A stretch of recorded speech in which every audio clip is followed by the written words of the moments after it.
पद से इस्तीफा दे दिया, जिसके बाद से ये शुरू हो गई थी सिलसिला राजनीतिक गलियारों में, सियासी गलियारों में कि किसका नाम होगा बिहार से लेकर, क्योंकि बिहार में विधानसभा होने वाला है नवंबर या अक्टूबर के आसपास, क्योंकि मौजूदा कार्यकाल 22 नवंबर तक का बताया जा रहा है मौजूदा शासन का। तो ये भी बताया जा रहा था कि हो सकता है कि बिहार से, राजस्थान से कई नाम आ रहे थे कि उपराष्ट्रपति हो सकते हैं। फिलहाल अब 9 सितंबर को उपराष्ट्रपति पद के लिए चुनाव होगा, तब स्पष्ट हो जाएगी स्थिति कि आखिरकार जगदीप धनखड़ की जगह पर कौन उपराष्ट्रपति बन रहा है। इलेक्शन कमीशन ने अधिसूचना जारी कर दी है इसके लिए। तो 9 सितंबर को उपराष्ट्रपति का अब चुनाव होगा, इसके लिए इलेक्शन कमीशन ने, चुनाव आयोग ने ये अधिसूचना जारी कर दी है। बड़ी खबर इस वक्त की आपको बता रहे हैं। अचानक से आपने देखा जब मॉनसून सत्र शुरू हुआ और उसके बाद से उपराष्ट्रपति ने पूर्व उपराष्ट्रपति ने अपने पद से इस्तीफा दिया, जिसके बाद से जो विपक्ष है वो तमाम सवाल उठाने लगे कि आखिर ऐसा क्या हुआ कि जिसको लेकर पूर्व उपराष्ट्रपति जगदीप धनखड़ को इस्तीफा देना पड़ा। तमाम तरह के आपने देखे कि प्रश्न उठाए गए, तमाम तरह के आरोप लगाए गए मौजूदा सरकार के ऊपर।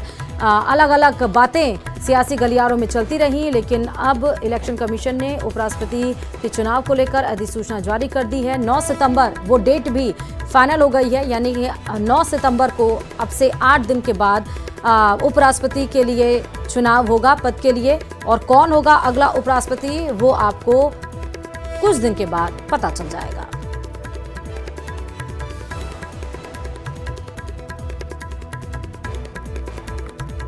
ज्यादा जानकारी के साथ संवाददाता विनीत इस खबर पर जुड़ चुके हैं।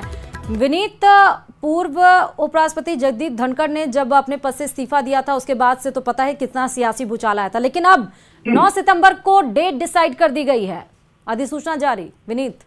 जी, निश्चित तौर पर मैं आपको बताना चाहूंगा कि जिस तरह से अगर हम बात करें कि उपराष्ट्रपति जगदीप धनखड़ ने जब अपने पद से इस्तीफा दिया था उसके बाद से ही जो पद है वो खाली हो गया था। हाँ। लेकिन जिस तरह से गृह मंत्रालय ने जिस तरह से नोटिफिकेशन जारी किया था और केंद्रीय जो चुनाव आयोग है उसे सूचित किया गया था, हाँ। उसके बाद से ही चुनाव आयोग की ओर से औपचारिक जानकारी दी गई थी कि वो पूरी जो प्रोसेस है वो उसने शुरू कर दिया, जिसमें वोटरों की बात जो हो, क्योंकि उसमें जो सांसद होते हैं वही वोट करते हैं, तो इसकी जो कवायद थी, जो वोटर लिस्ट बनाने की कवायद थी या फिर अन्य जो प्रक्रिया थी वह चुनाव आयोग ने पूरी कर ली थी, शुरू कर दी थी, और अब वह प्रक्रिया जो है वो पूरी हो गई है। और उसके बाद चुनाव आयोग की ओर से यह सूचित किया गया है कि 9 सितंबर को जो है वो उपराष्ट्रपति पद का जो है वो चुनाव होगा।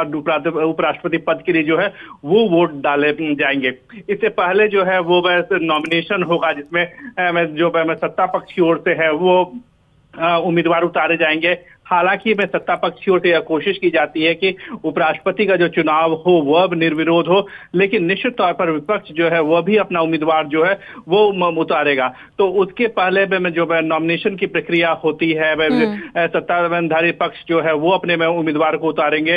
हो सकता है कि विपक्ष जो है वो भी अपने उम्मीदवार को उतारे, और अगर 2 या 2 से अधिक उम्मीदवार होते हैं तो वोटिंग जो है वो वोटिंग की प्रक्रिया होती है, और वोटिंग जो है वो 9 सितंबर को होगी। जी, इसके लिए निर्वाचन मंडल की सूची भी तैयार कर ली गई है। जी, निश्चित तौर पर जैसा कि हमने पहले भी आपने दर्शकों को जानकारी दी थी कि जो सांसद होते हैं वो इसके निर्वाचन मंडल के सदस्य होते हैं। जो वोटर लिस्ट होती है वो चुनाव आयोग ने तैयारी में कर ली थी।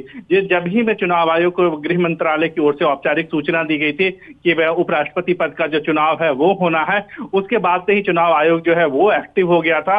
और सबसे पहले उन्होंने एक प्रेस रिलीज जारी की थी जिसमें उन्होंने साफ तौर पर कहा था कि जो उपराष्ट्रपति पद के लिए जो आवश्यक तैयारी होती है वो तैयारी चुनाव आयोग की ओर से शुरू कर दी है, जिसमें एक मुख्य में जो होता है कि वोटर में कौन होंगे, कौन कौन वोटर हैं, क्योंकि अगर हम बात करें तो कुछ सदस्य जो है वो बदलते रहते हैं, या फिर चाहे वो राज्यसभा के सदस्य हो या फिर लोकसभा में भी अगर किसी कारणों से किसी ने इस्तीफा दे दिया हो या किसी का निधन हो गया हो, तो ऐसे में जो वोटर में बदलते हैं, तो इसी प्रक्रिया को जो है वो चुनाव आयोग ने जो है वो पूरा किया है।